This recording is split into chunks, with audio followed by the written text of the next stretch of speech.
যারা recently chemistry chapter 3 পড়ছে এসএসসিতে, তোমরা পাউলির বর্জন নীতি শব্দটা বইয়ে পাবে, বাট এটার ব্যাখ্যাটা পাবে না। অফকোর্স এটা ইন্টারমিডিয়েটের থেকে নেওয়া, বাট আমার কাছে মনে হয়েছে যেহেতু বইয়ের শব্দটা আছে, ব্যাখ্যা দিতে ক্ষতি নেই।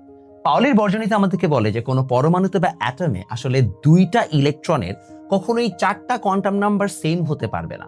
এটা হচ্ছে পাউলির বর্জন নীতি।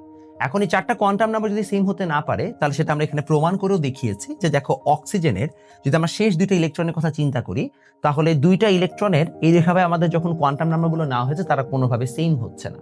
বাট এখন তোমাকে আমি আরেকটা প্রশ্ন করতে চাই, কেউ কি আমাকে বলতে পারবা ক্লোরিন এবং আর্গনের যে 17তম ইলেকট্রনটা আছে সেই দুইটা তুলনা করলে কি তারা আসলে পাউলির বর্জন নীতি মানবে না কিনা? আমি আনসারটা লিখে ফেলছিলাম, আমি এখানে আটকায় রাখতেছি। তোমরা আমাকে কমেন্টে জানাও যে তোমাদেরকে আসলে মনে হয় কিনা যে এটা সম্ভব। এভাবে আমি তোমাদের জেনারেলি এই বছরের যে কেমিস্ট্রি কোর্স আছে সেখানে যা যা তোমাদের এসএসসি বইয়ে আছে সেগুলোর পাশাপাশি যতটুকু এক্সট্রা পড়ায় দেওয়া যায় আমি সেটুকু পড়ায় দেওয়ার চেষ্টা করতেছি, এবং অনেক স্কুলেও সাধারণত এই প্রশ্নগুলো আসে। জাস্ট আমি চ্যাপ্টার 3 থেকে কি এক্সট্রা কনসেপ্ট পড়াচ্ছি সেগুলোর একটা লিস্ট তোমাকে দিয়ে দিই যেন তোমার বুঝতে সহজ হয়। বাই দ্য ওয়ে, এই স্লাইডটা পেয়ে যেতে পারো, তুমি আমার স্টোরিটা চেক করো, স্লাইড আমি স্টোরিতে দিয়ে রেখেছি।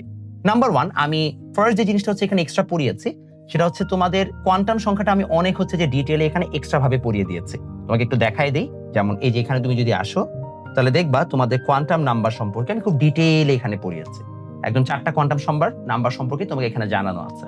এর পাশাপাশি অরবিট, অরবিটালে কি কি হয় না হয় সেগুলো পড়িয়েছি। ইনফ্যাক্ট আমি অরবিটালের শেপগুলোও আঁকা শিখাই দিছি।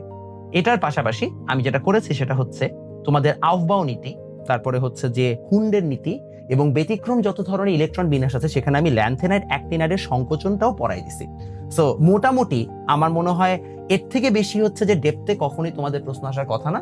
এখানে যা যা কনসেপ্ট আমি আগের থেকে জানি ইন্টারমিডিয়েটে তোমাদের সাথে রিলেট করে পড়ানো যাবে সেগুলো পড়ায় দেওয়া হয়েছে। মাত্র 4টা থেকে 5টা লেকচারে কিন্তু আমরা এটা কমপ্লিট করেছি। এটা ফুল প্লেলিস্টটাও আমার ইউটিউবে ফ্রিতে দেওয়া আছে।